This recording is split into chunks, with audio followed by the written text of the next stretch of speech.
अस्सलाम वालेकुम। क्यू और वाइस चैनल पे खुश आमदीद। आज रात 10:30 बजे वाली ट्रेन से मेरी रवानगी है। मैंने चिराग को बताया तो उसके चेहरे पर वहशत के आसार नमूदार हो गए। वो खौफ से थर थर कांपने लगा। उसकी हालत देखकर मुझे हैरत हो रही थी। वो अपनी कांपती आवाज़ में बोला, ऐसा मत करना, वो ट्रेन मौत का दूसरा नाम है, तुम सुबह चले जाना। चिराग बिस्तर से उठकर बैठ गया था। वो 25 साल का जवान था, मगर उसके सारे बाल सफ़ेद थे। हम दोनों फौज में इकट्ठे भर्ती हुए थे। आज से 3 माह पहले चिराग के सर में एक भी बाल सफ़ेद नहीं था। फिर वो 1 माह की छुट्टी के बाद ड्यूटी पर वापस आया तो उसके सर के तमाम बाल सफ़ेद थे। मेरे और बाकी दोस्तों के इसरार के बावजूद उसने बालों के सफ़ेद होने की वजह नहीं बताई थी। हाँ, ये बात पूछने पर उसके चेहरे पर ऐसे ही खौफ के असरात दायर हो जाते थे जैसे आज मेरी रवानगी का सुनकर वो थर थर कांपने लगा था। उसकी बेतुकी बात पर मैंने उसे मजीद खरीदा। यार चिराग, तुम्हें पता है मैं पूरे 1 साल बाद अपने घर जा रहा हूँ। मेरा दिल कर रहा है मैं उड़कर घर पहुँच जाऊँ। तुम्हें यह भी पता होगा कि यहाँ से सिर्फ 10:30 बजे वाली एक ट्रेन ही जाती है, फिर मैं क्यों सुबह तक रुकूं? मेरा जवाब सुनकर वो मजीद खौफजदा हो गया और बोला, तुम मेरे प्यारे दोस्त हो। मैं नहीं चाहता कि जो कुछ मैं सह चुका हूँ तुम्हें भी उन भयानक लम्हात से गुजरना पड़े। मेरी जिंदगी अभी बाकी थी जो मैं बच गया, वरना। इतना कहकर चिराग के जिस्म पर कपाट तारी हो गई। मैंने उससे पूछा कि तुम इतना खौफजदा क्यों हो? वो पहले तो मुझे अजीब नज़रों से घूरता रहा, फिर एक लंबा सांस खींचते हुए बोला, मैं उस वाक़े को दोबारा याद भी नहीं करना चाहता। उस खौफनाक रात की याद आते ही मेरा सांस अटकने लगता है और मेरा जिस्म खौफ से कांपने लगता है। यही वजह है कि मैं अब तक तुम्हारे सवालों को टाल देता था। तुम पूछ रहे थे ना, मेरे ये बाल 1 ही माह में कैसे सफ़ेद हो गए? तो सुनो, मैं छुट्टी लेकर 10:30 बजे वाली ट्रेन से घर जा रहा था। मैं जिस डब्बे में सवार था उस डब्बे में मेरे साथ और भी लोग खुशगपियों में मसरूफ़ थे। ट्रेन वीरान और बियाबान इलाकों से गुजर रही थी। मेरी नज़र खिड़की के बाहर ही थी। बाहर चाँद की रोशनी में माहौल काफ़ी हैबतनाक नज़र आ रहा था। कभी बाहर का मंजर ऊंचे लहलहाते खेतों में बदल जाता और कभी उजाड़ बियाबान मैदानों में जहां जंगली जड़ी बूटियां और झाड़ियां उगी हुई होती थीं। फिर मैंने देखा कि एक ही मंजर बार बार ट्रेन की खिड़की से नजर आ रहा है। दूर खुले मैदान में कुछ घर खंडरात का मंजर पेश कर रहे थे, मगर एक घर वहां ऐसा था जिस पर किसी रिहायशगाह का गुमान होता था।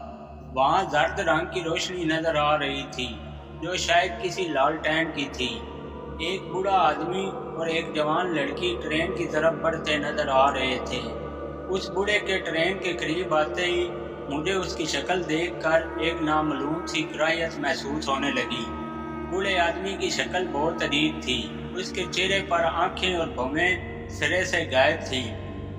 वो बूढ़ा जितना भद्दा था, लड़की उतनी ही खूबसूरत थी। तुम सोच रहे होगे कि मैंने रात के वक्त चलती ट्रेन में इतनी तफसील से उनका हुलिया कैसे देख लिया। मैंने बताया है कि ट्रेन के बाहर एक ही मंजर बार बार नजर आ रहा था, जैसे ट्रेन एक ही जगह से बार बार गुजर रही हो। अचानक मुझे ऐसा एहसास हुआ कि मैं ट्रेन के इंजन में ड्राइवर के साथ बैठा हूँ। फिर एक और भयानक इंकशाफ हुआ। मेरा जिस्म हरकत करने से मादूर हो चुका था।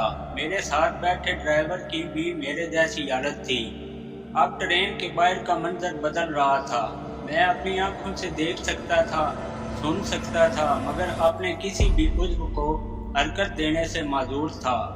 सामने ट्रेन की पटरी पर नजर पड़ते ही मेरे जिस्म के तमाम रोंगटे खड़े हो गए। सामने एक बड़ा मोड़ था। ट्रेन जिस स्पीड से जा रही थी, हादसा होना यकीनी था। मैंने आंखें बंद कर ली और आने वाली मौत के तस्वर से मेरी आंखों से आंसू निकल पड़े। ड्राइवर के चेहरे पर भी बेपनाह खौफ था। वो मोड़ आते ही पहियों की खड़खड़ाहट में इजाफा हो गया। मेरा जिस्म ड्राइवर के ऊपर जा गिरा। मैं इंजन की साइडों से टकरा रहा था। धमाकों के शोर ने पहियों की खड़खड़ाहट को दबा दिया। मैंने आंखें खोली तो मेरे सर पर खुला आसमान था। चीखों और कराहों की आवाज़ें बुलंद हो रही थीं। सुबह तक मैं बेहिस्सो हरकत पड़ा रहा। फिर आसपास मौजूद गांव के कुछ लोगों ने हादसे की इतला दी तो हमें अस्पताल पहुंचाया गया। इस हादसे में बहुत से मुसाफिर मारे गए। काफ़ी मुसाफिर ऐसे थे जिनका आज तक पता नहीं चला कि वो कहाँ गए।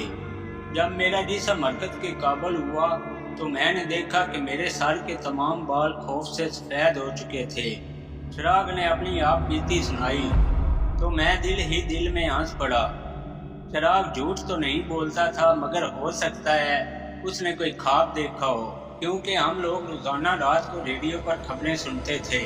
अगर ऐसा कोई हादसा हुआ होता तो उसकी खबर भी आ जाती।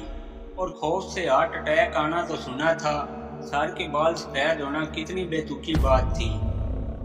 मैंने चिराग को तसल्ली दी कि मुझे कुछ नहीं होगा।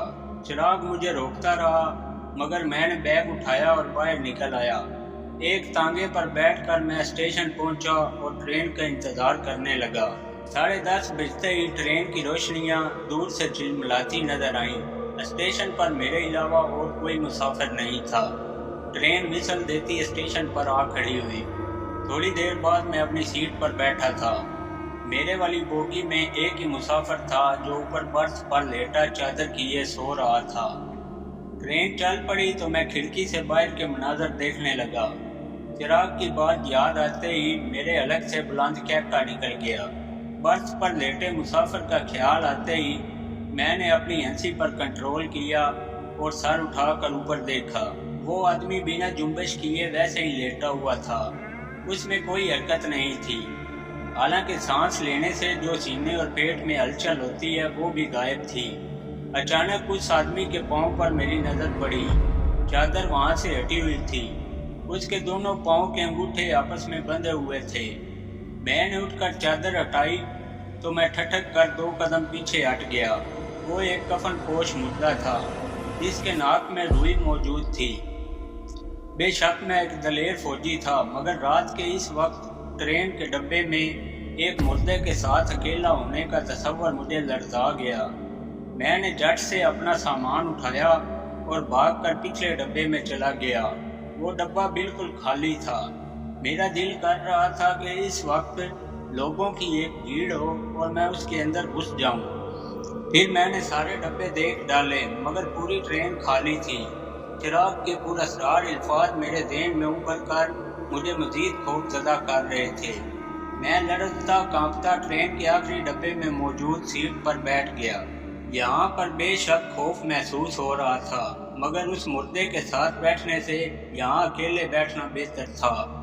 एक ख्याल के आते ही मैंने उठकर ट्रेन की जंजीर खींच डाली, मगर जंजीर खींचने के बावजूद ट्रेन की स्पीड पर कोई असर न पड़ा।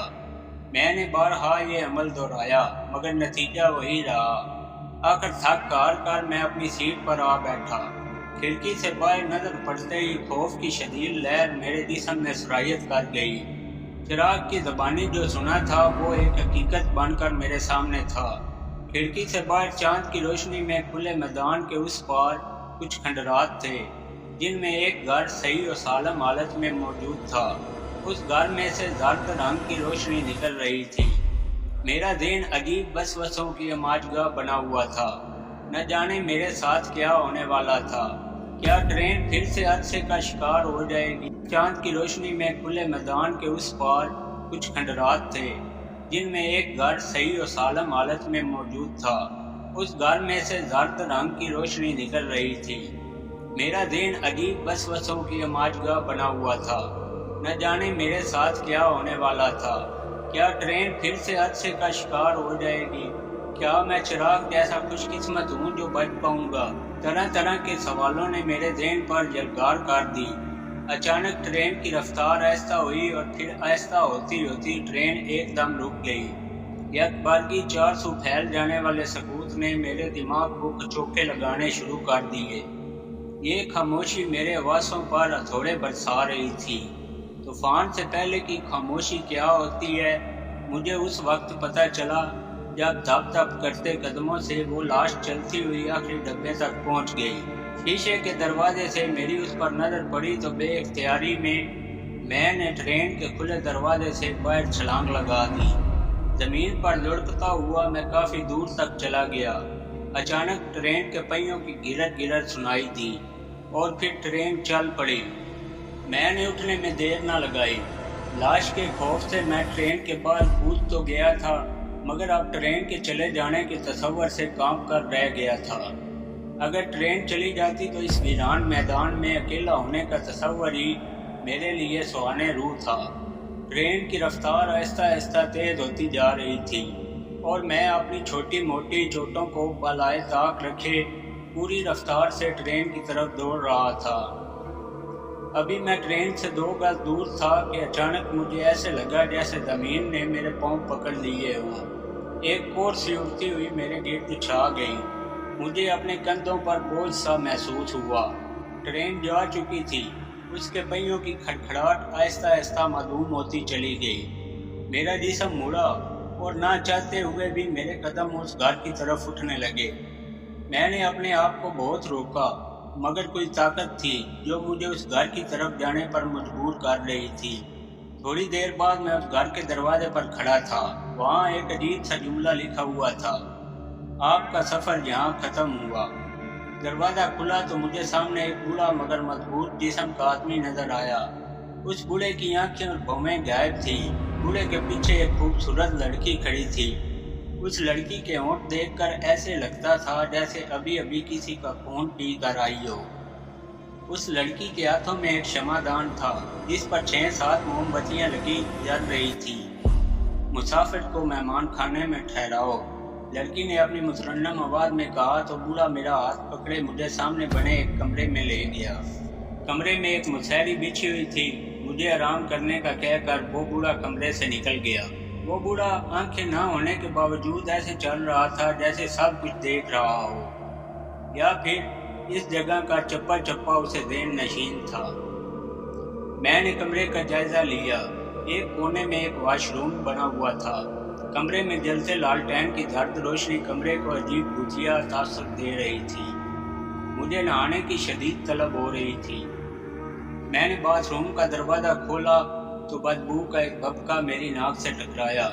बाथरूम में बने बाथ टब की हालत भी ऐसे थी जैसे सालों उसे धोया ना गया हो। मैंने पानी का बाल खोला तो बाथ टब भरने लगा। मैंने जांघिए के अलावा तमाम कपड़े उतार दिए और टब में बैठ गया। मेरे जिस्म पर बहता पानी अजीब लजा और चपचपाहट वाला था। उसमें से बदबू और सड़ांड के भपके उठ रहे थे।